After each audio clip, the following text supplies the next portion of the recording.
West Beach? Well, got a bit of a fish problem. A lot of strange activity lately, man. Hear about all them dead fish? What about Andy Gould's catch a few weeks back? Dead fish. Birds. We were doing post on the film at the end of, or at the beginning of COVID. And we were doing the sound mix. We're like, oh crap, what are we gonna do? We're like, we'll hold off for a couple of weeks until COVID blows over, which I think everyone. Yeah. And we were like, well, that'll be all right.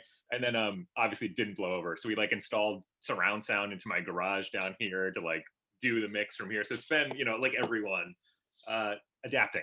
Of course, the hope was play it in a theatrical setting, especially for the film festivals, just to, experience it on the big screen. And I think even more so with this film, of course, you always want to see your movies on the big screen, but in a theater setting to really get that 5.1 surround sound. This was one of those ones where when we were mixing it, it was like, I'm more excited to be in a theater just to get that immersive sound experience. So that was I think the biggest bummer about. Yeah, no, because I was watching, sorry to interrupt you, but I was watching the film with headphones and I could really tell that you'd worked on it. It was like when someone's outside shouting from outside, it really did kind of come from your ear. You could tell that you really worked hard on that, yeah. Yeah, totally. Uh-huh. And Chris, I feel like I'm leaving you out otherwise. How did you get involved in this project? Had you worked with them before? I know you worked with Michaela before, no? Yes, I am McManus as well. The third McManus brother. Want that or not. Yeah, I saw Michaela yesterday and we were, I think, in 8 years since I met basically the whole McManus family and became a McManus. And yeah, Michaela and I worked on a pilot on a TV, and I went on to do the series, but it was called The Last Ship. And that was 8 years ago. And then then we did another series together, just by sheer coincidence, years later, called Aquarius, which neither of us knew we were on until the table read that day, because I had booked it way last minute and I saw on the call sheet for the table read, I saw her name and I was like, no way. And then sure enough, at the table read that day, she was there too. So this was the third time we worked together. And it's just funny how the relationship changes. Like the first time we were Navy shipmen together, shipwoman and shipman together, and then she was in Aquarius, basically my dad's lover. And now we're brother and sister. It's a funny dynamic, but I think all of that history that we have is what really made the dynamic in the film what it is, because we genuinely have such a lovely brother-sister connection that I think really plays well in the movie too. Uh-huh. I'd love to ask you about the actual genesis of the film, because there's kind of two sides to the story. There's the horror elements, and then there's this idea of not just mental health, but townsfolk, especially Chris, your character, you feel very much a member of the town, but at the same time, you don't want to be you don't want this stigma of you being as crazy as the townfolk, which I thought was a really interesting element in the film. Which came first, the chicken or the egg? Which of those two sides came first? I think the inception, at least creatively, kind of came at the same time. Would you agree with that, Matt? Yeah, I mean, on the one hand, we had made a movie when we were in college on Block Island. There's just some kind of zombie apocalypse, post-apocalyptic kind of movie. We needed some place that looked like it was abandoned. And we're like, where the hell are we going to shoot this? We have no money. And then finally occurred to us, well, Block Island looks completely deserted over the winter. And so we went there, shot it, and then fell in love with Block Island over the winter. I mean, there's just something about that place that feels like you're walking into like Stephen King's brain or something. I mean, it's just this really beautiful, spooky place and so stark and gorgeous. And then we've met a lot of people from Block Island, and they're all these really lovely people, but they're also, it takes a certain kind of salt of the earth person to be able to withstand the winter on that island. I mean, it is harsh and cold. And so there's something really lovely about it that really pulled us in.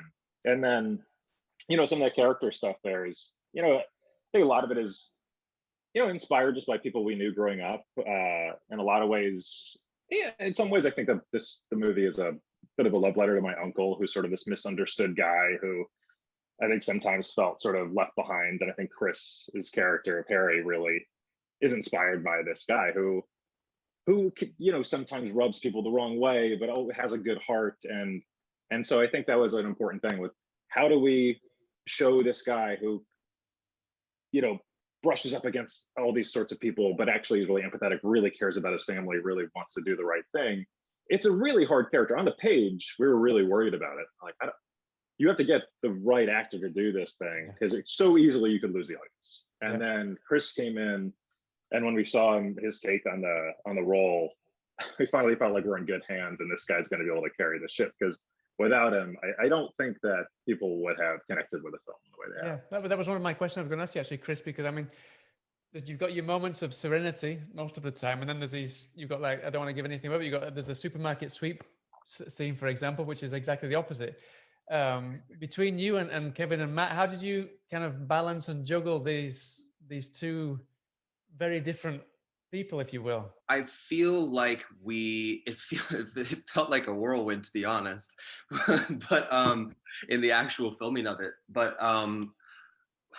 I think it was generally what ended up on the screen is a collaboration between the three of us and Michaela, the four of us, honestly, because what you see on that screen is everything from the page from Kevin and Matt.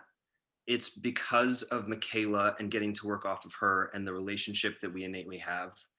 It's also because of trust, because it's rare that you get opportunities as an actor to have directors and co-stars and writers and producers who have so much trust in you.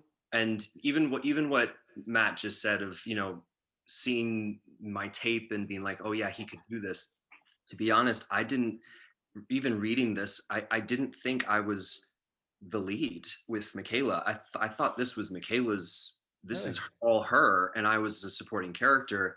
And I really didn't think anything of that until seeing it and working through it. But it was so much trust, with even just with minor aspects like my accent. I mean, which I loved to have, and it was something that I worked on with my own accent coach and brought in as an idea to Kevin and Matt. But there was so much trust to allow me as an artist and an actor to work with that, and for them to work with me on that. And that's just one aspect of it. And I think all of the trust and all of these creative aspects of building this character and building the story, we really did together in this time. And I think to answer your question with going from here to here and having all these levels and all these complexities, in the moment, I didn't really feel that or think that it was anything of that big of a difference until I saw it all put together at the end. It was really taken moment by moment and day by day with us as a collaborative team to make each moment what it's meant to be.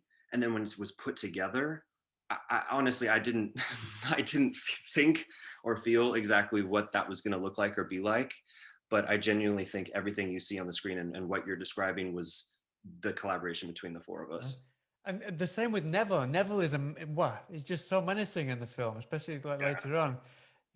Obviously you worked with him before, but that was just a fantastic role as well. He was on the same level as Chris when he just the creep factor there. Here's something fantastic, like eternal inside him that just makes him, because he's the sweetest guy on the planet. Sweetest guy. He's just so charming and nice, but then he's got this something like percolating underneath.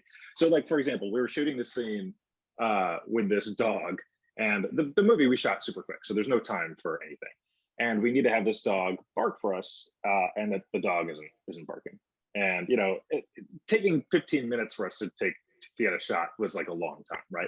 And it's going on 30 minutes, it's going on 40 minutes, and we're stressed, and Chris is starting to go, this dog is getting more time than I get to do my performance. Like, what the fuck is going on? And literally, we're at the point where Kevin is on his hands and knees barking at the dog, trying to get the dog to bark at him. And the dog is just like totally indifferent towards him. That was one of the most stressed out times I've seen y'all during all the filming. effing dog, because every other time where we were shooting on water with boats with the camera, you know, and that was probably the most stressful I'd ever seen y'all during the entire filming. The whole time, you know, you're going to lose your whole crew, right? You're like, I'm about to get on my hands and knees and start barking like a dog to try and get the dog to bark at you, and the whole crew's behind you. You're like, this is where I lose them, and we're fucked for the rest of the shoot. Yeah. And I couldn't do it. I'm on my hands and knees trying desperately to get this thing going, and nothing would happen. It was. And so Neville shows up and he's doing his scene, and we're literally like, I guess this dog is just gonna bark. I don't know how the hell we're gonna do this. And he just sits there and he looks at this dog for his shot, and he just brings this primal growl through him as he's staring at this dog, and the dog starts losing its shit. Like, I mean, like just barking its head off. It's because he's got something inside him that nobody can bottle. It's just, that's just pure menacing Neville that he just pulls up from the well, you know? And on the flip side of that with Neville is that, so obviously with 13 cameras, when he was in that film, he was very menacing, very scary. And when he auditioned for that role, he was in character the whole time. Right. So we're like, this is the guy. And we were talking to one of the other producers, and they were like, are we sure that this guy's stable and he's not actually a psychopath? And we're like, we have no idea, but he was so great, we got to hire him. So he shows up on day one, and he's like the most affable, charming guy. Like, he's got 1,000 stories. They're all so riveting. So he's just this lovely guy.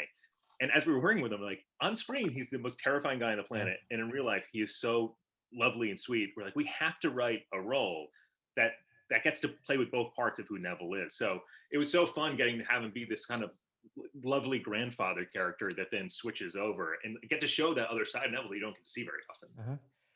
I mean, the film touches on the theme of dementia. Because of the horror elements, you kind of link it to dementia, but I love the way that you link this idea of dementia as the stigma behind dementia. Was that something that you really set out to kind of shine a light on from the beginning? Because like he tells Chris's character, he says, I want to keep this quiet. I don't want people to realize that, that I could have dementia. That was something that was very prominent, especially kind of like towards the end of the film. Was that something that was very important for you to portray in the film? Yeah, I think it's a thing. I mean, I think that, illnesses within a family become sometimes this sort of secret, and you don't want to betray somebody by sharing what they're going through if they don't want it to be told. But then you're stuck with that moment of also wanting to protect your family member. My grandmother suffered a series of strokes before she died, and it was heartbreaking, seeing her, she'd be so sweet, and she'd sit there and she'd share these great stories from her past, and it'd be so lovely, and you'd be so excited to hear the story for the first time. And then after she'd be done telling the story, she'd start up on the story all over again and start telling you all over again. And it was one of those like really heartbreaking moments where you realize like there's something going on with grandma, and she doesn't have control over this thing, and it killed you, and granted, like she wasn't stubborn in the way that Harry's father is in the movie, where he doesn't want anybody to know. But that's something you experience all the time with different family members, and it can be this really rough thing. And so Harry's just in this impossible situation. How does he take care of his dad, and how does he not let down his siblings? And then he feels so responsible when his hands are tied behind his back. And I just think that's something people go through all the time, and that was just a way to, it was an opportunity to really tell that kind of a story with this film. Mm-hmm. I want to talk about the effects. First of all, before we go into the kind of the really over-the-top effects that you said were easier than untaming a dog. But I mean, some of the scenes, Chris, I mean, they're pretty disgusting. I don't know how much you actually did that we see. I mean, we see there's some worms there that you... I don't want to explain because I don't want to give it all away, but obviously you work with some worms there. How close were you with those worms? Because it looked maybe really well edited. I don't know. I wouldn't call them worms. I don't remember what they brought in. There was a plethora of different options, we'll say. Did you get to choose, or how did they force it up? Moment, and there were a few that were even more terrifying. Yeah, I think. I mean, it was interesting to work with the brothers to see, because I was just as curious as you reading this on the page to be like, how are we going to do this just really that's it. How are we going to do this? Because How much we're am I all going to there, have to do? like, Yeah. how is Yeah, this? everybody just drink it. Is Yeah. this really going to play? Are we really? Is it really this? Can we really do this? And you know, but that's goes back to the trust. I trusted. I knew that they could do it. I just knew they would, and they did. Something's wrong. Something with the island. You know it. I know it. I want to get to the bottom of it. And then obviously, I don't want you to give too much away, but the effects towards the end, when Chris goes out to sea and we see these things that happen, that was just insane. I mean, you said there that the dog was more difficult to deal with. But I mean, that might not be entirely true. Amazing. I've never seen anything like that. I mean, Chris, I don't know. I guess I got the feeling that that was something quite physical for you, no? Yes. Again, I don't know how much I want. You can share. You can talk. Yeah. I mean, we did a green screen day. Am I okay to say Yeah. that? Oh yeah. Okay, we did a green. You can let it rip if it's gonna spoil for people, you know. Okay. All right. Okay. They could stop paying attention. I just want people to know that there's some really great. I just wait till the end fun. They're gonna all. enjoy it. Yeah. But we had a green screen day separate of principal photography back here in Los Angeles, and I mean, physical, yes, in a way, just because of how it works to create that magic and harnesses and systems and so forth. So there's physical aspects, and obviously it was interesting to work with Kevin and Matt on like how to move the body and to create that illusion of sorts and really make that trick play and to match what we did, you know, previously from the moment before on the boat and all these, you know, there's just a lot of pieces that we had to really put together to make that seem flawless and real. And again, a lot of trust. You're gonna put me in a harness and you're gonna do what now? Okay. Let's do it. And Michaela, and of course Michaela's just as down, and like that's what I mean though. Like you can't make a movie like this without having that bond and trust and creative capacity to just let go and be like, okay, you want me to do this? We're gonna do this. Oh, we're gonna do this now? Great, let's do it. And you're ready and you're prepared and we're all in it together to make it work. And I don't think any of it would have worked if it wasn't that dynamic with the time we had, with with anything that we had. And that's really why it worked. And shout out to Michaela for her incredible performance, her incredible work. She is so fun to work with and is so talented. And I can't wait for people to see the movie to see her. All right, go ahead. Oh, no, she's fantastic. Yeah. But I mean, talking of you shot it really, really quickly. Just the fact that you're shooting a lot of the scenes on water and underwater, that was going to be like a challenge for you to get everything done within the time, no? Impossible. I mean, it was one of those things. We had 2 days with the boat. So everything, I mean, a significant portion of the movie is shot on that boat, and we got it all done in a couple of days. And then I guess there's the day on the dock too, but regardless, it was so challenging. First of all, you know, we're shooting beginning in April, ending in May, when a lot of boats aren't even in the water. So trying to get the perfect boat was such a challenge because it really needs to say a lot about our characters too, right? Tom is this fisherman who's had this boat forever. So you want this cool antique lobster boat. And I remember we're looking everywhere for it. And finally, Peter Koch, who's one of the producers on it, had some friends that had this perfect boat, the one that you see in the film. And we were so excited when he sent a picture over, like, that's it. That's the boat. That's the one we've been dreaming of this whole time. We got to have that boat. So he got permission to use it. They get it all, you know, de-winterized for the summer early so that we can use it. They get it in the water.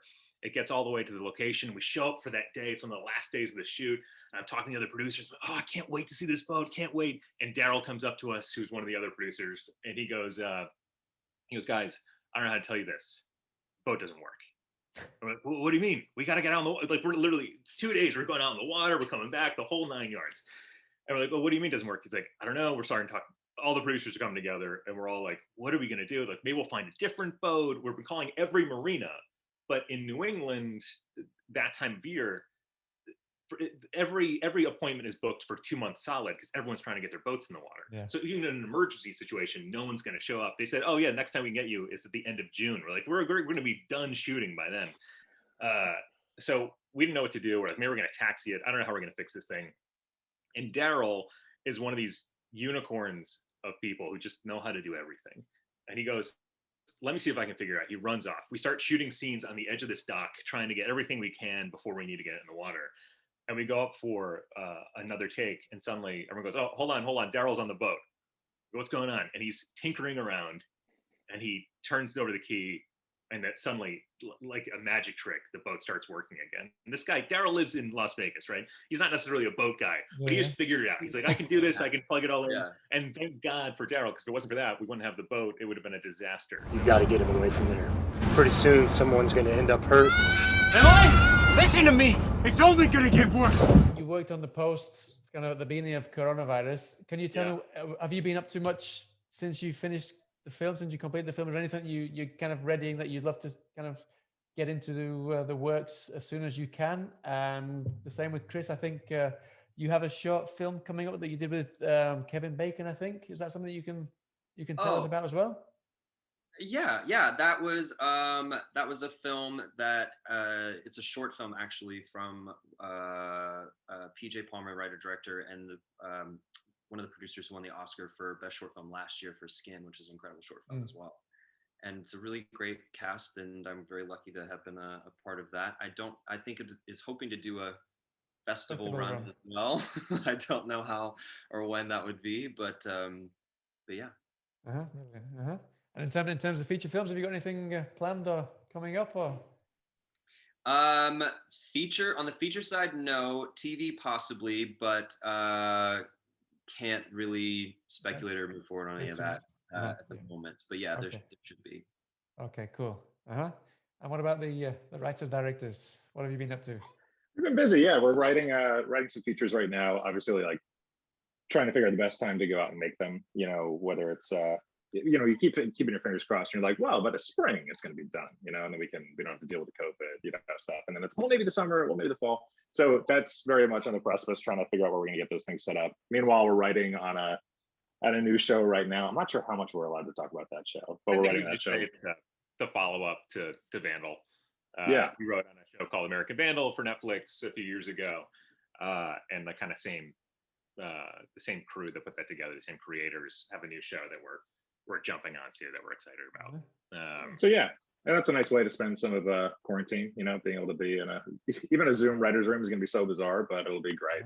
Brilliant. Well, thank you so much for your time. I really appreciate it.